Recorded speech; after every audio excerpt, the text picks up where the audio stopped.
Oh, here we go. Another walk. Now, today it's damp outside, and we're going to take another little walk and another little talk because I thought that worked real well yesterday, and I thought you'd like to enjoy another walk with me as I share my thoughts with you. Yesterday we talked about how important it is to help leaders, to help people in your group, I should say, by understanding that they don't have the same skill level that you do. I wanted to make sure you understood that was where I was coming from on that one.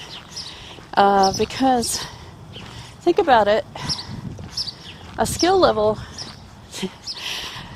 if you were to take somebody brand new off the street and tell them, okay, here we are, we're in a construction site, all you have to do is hammer this nail into this board.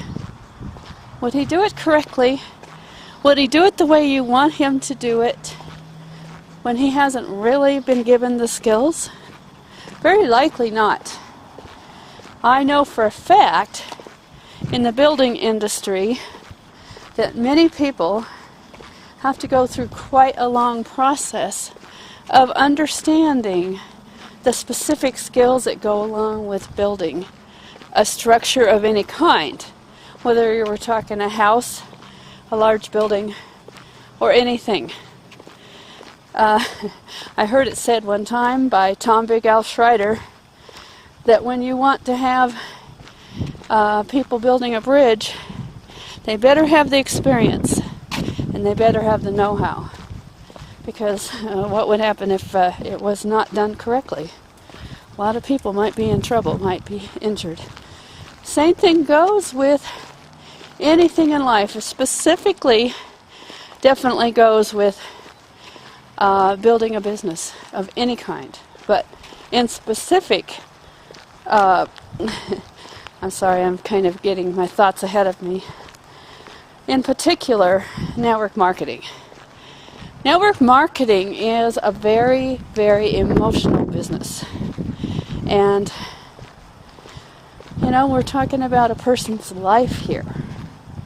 They're not, I did a post earlier today about not wanting to treat people like they're deadwood.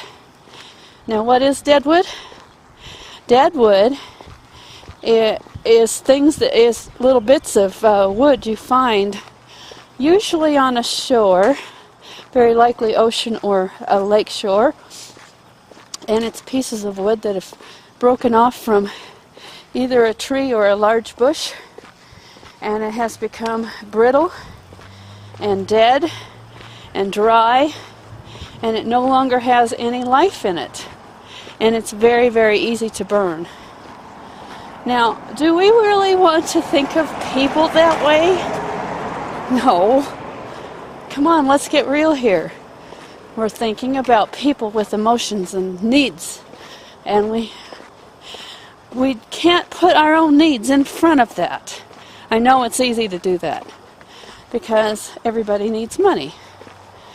But it's not just about that. Yes, you could get people involved just by offering them a chance to make money, but I can promise you it won't stay that way.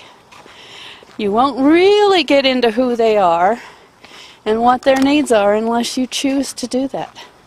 Unless you take the time to find out who they are and who they really, and what they really are inside and what they want to accomplish in their life. And it rarely is just about money.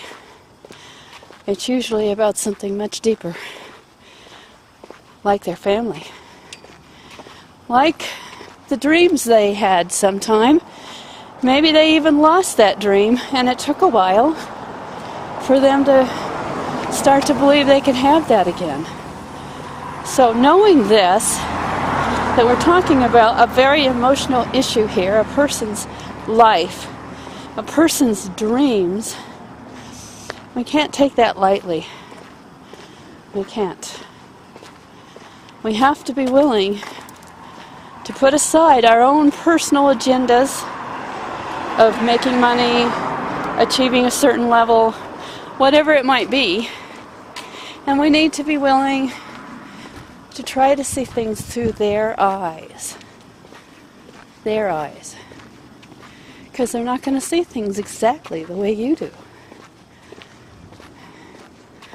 So when you start to do that, let me tell you, it does free up a lot of things. And you can be absolutely assured that the problem you have about being able to solve your money issues, that gets solved. It does.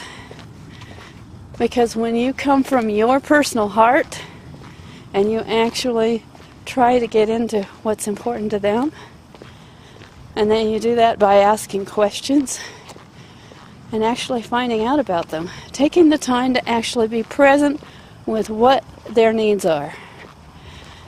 And money is only the surface issue. It's not usually the whole issue. A lot of the time it has to do with somebody that has, maybe it's a woman that has small children at home, and she hates the idea of having to leave them. And with a daycare provider, missing out on all of the important things in their lives.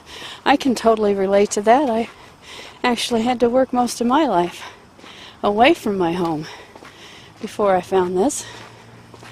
And so I can totally relate to someone that has that pain and wants to solve it. Now that's a totally different issue than saying, join my opportunity, blah, blah, blah, blah, blah. You know, you can do all the hype in the world, and you won't get very far.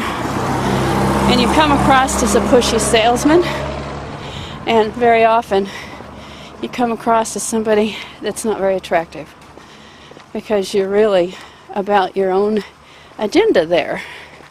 It's about your own need to solve your personal problems.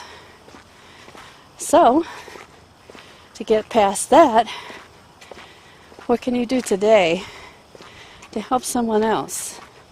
Maybe it's just to listen. Maybe it's just to believe in somebody else. Maybe it's to take a little more time and intensely try to find out who they really are, what their dreams are, what they want to accomplish in their life, what they lost, where they've been. Most of those things are very important to them. They may not be to you, but they're very important to them. So, you know, this is a little bit rambly today. I'm sorry if that feels like that's what it was.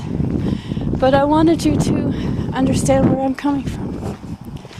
Because if you don't find out who that person is, and you can't do that with emails, I'm sorry, but it really takes absolute personal contact. It takes being able to be on the phone.